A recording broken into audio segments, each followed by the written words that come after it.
इतने सालों के बाद इस सपने को सच किया हमारे आदरणीय माननीय 10वीं प्रधानमंत्री आदरणीय मोदी जी के और हमारे माननीय रेल मंत्री अश्विनी वैष्णव जी। हर एक जानता है कि ये चुनौतियों भरा प्रोजेक्ट रहा है, पॉलिटिकली भी और इंजीनियरिंग के हिसाब से भी। पहलगाम आतंकी हमले के बाद आज प्रधानमंत्री नरेंद्र मोदी पहली बार जम्मू कश्मीर के दौरे पर हैं, जहां पीएम ने दुनिया के सबसे ऊंचे रेलवे पुल चिनाब का उद्घाटन किया। साथ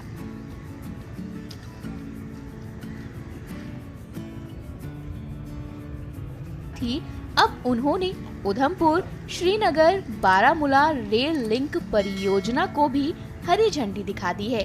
स्थानीय लोगों ने इस ट्रेन को कन्याकुमारी से कश्मीर तक देश को जोड़ने वाली एक बड़ी सौगात बताया।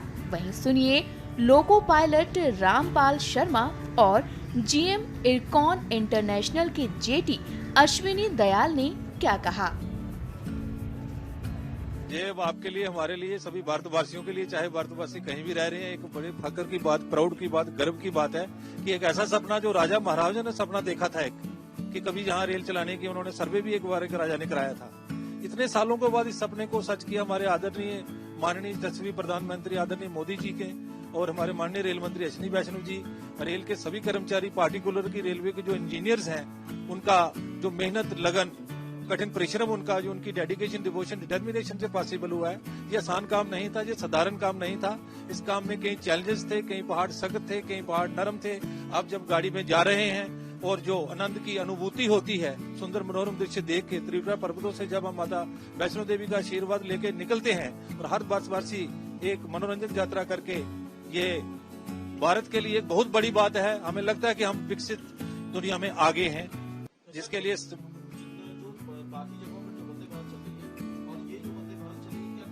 इसमें सभी आधुनिक सुविधाओं से ये लैस है। 12 महीने गाड़ी चलेगी किसी भी मौसम में, चाहे सर्दी का मौसम हो, बर्फ का मौसम हो।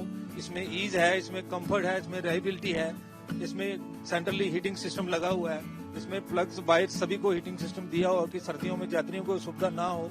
आदरणीय रेल मंत्री जी और माननीय भारतीय प्रधानमंत्री श्री मोदी जी, इनका यही प्रयास हर समय रहता है कि यात्रियों को अधिक से अधिक सुविधाएं प्रोवाइड की जाएं और पूरे वर्ल्ड में हम विश्व स्तरीय सुविधाएं रेल यात्रियों को प्रोवाइड करें।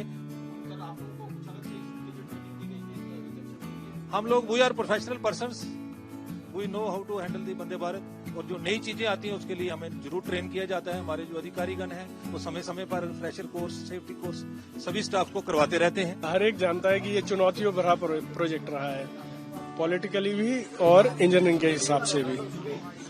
इसीलिए इसमें थोड़ा समय भी ज्यादा लगा, क्योंकि जम्मू कश्मीर का एक तो पॉलिटिकल सिनेरियो हमेशा से थोड़ा सा वैसा रहा, बट यहाँ पे जो हमारी रोड्स हैं, रोड नेटवर्क हैं, और जहाँ से इस ट्रेन को पास करना था वहाँ के लिए पूरा डेवलपमेंट करना, उन जगहों का, उन क्षेत्रों में रोड पहुँचानी, मशीनरी पहुँचानी, ये बहुत ही चैलेंजिंग रहा है। फिर इन इटसेल्फ उस रेल लाइन को अलाइन करना, वो टनल्स को खोदना, फिर उनके साथ जुड़ी और समस्याएं वो सारी पूरी करना, फिर सबसे बड़ा चैलेंज लोगों को प्रोत्साहित करना यहाँ आके काम करने के लिए।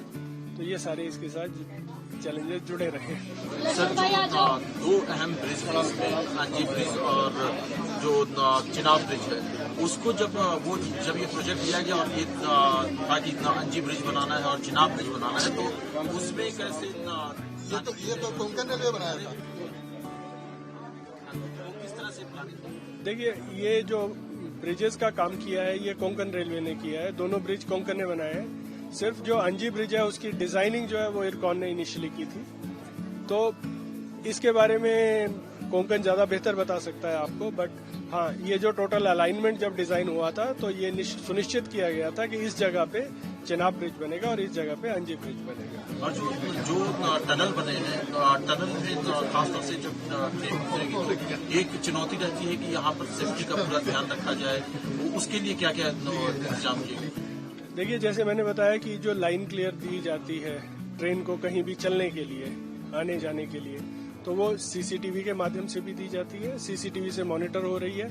और टनल्स में सारा जितना भी केबल्स यूज हुई हैं और फायर डोर्स यूज हुए हैं वो सारे फायर सेफ डोर्स हैं, तो 1000 डिग्री टेम्परेचर तक फायर को रिटार्ड कर सकते हैं, उतने टेम्परेचर को विथस्टैंड कर सकते हैं। फिर उसी हिसाब से एस्केप डोर्स दिए गए हैं कि इन केस मेन टनल में ऐसी कोई दुर्घटना होती है तो वो दूसरी जगह ना जा सके और लोग एस्केप से सुनिश्चित निकल सके। फिर और फिर जेट फैंस दिए गए हैं, इनके धुआं होता है, स्मॉग होता है या ऐसी कोई चीज ऐसी जहरीली आपको हवाएं उसमें हो जाती हैं, धुआं हो जाता है, तो उसको एकदम से जेट फैन ऑटोमेटिकली सेंस करके, स्काडा सिस्टम्स लगे हुए हैं, सेंसर्स लगे हुए हैं, वो उसको सेंस करके गंदी हवा को बाहर फेंकेगा और साफ हवा को अंदर लाएगा। तो वो यूनी डायरेक्शनल फैंस हैं जो दोनों साइड पे चलते हैं।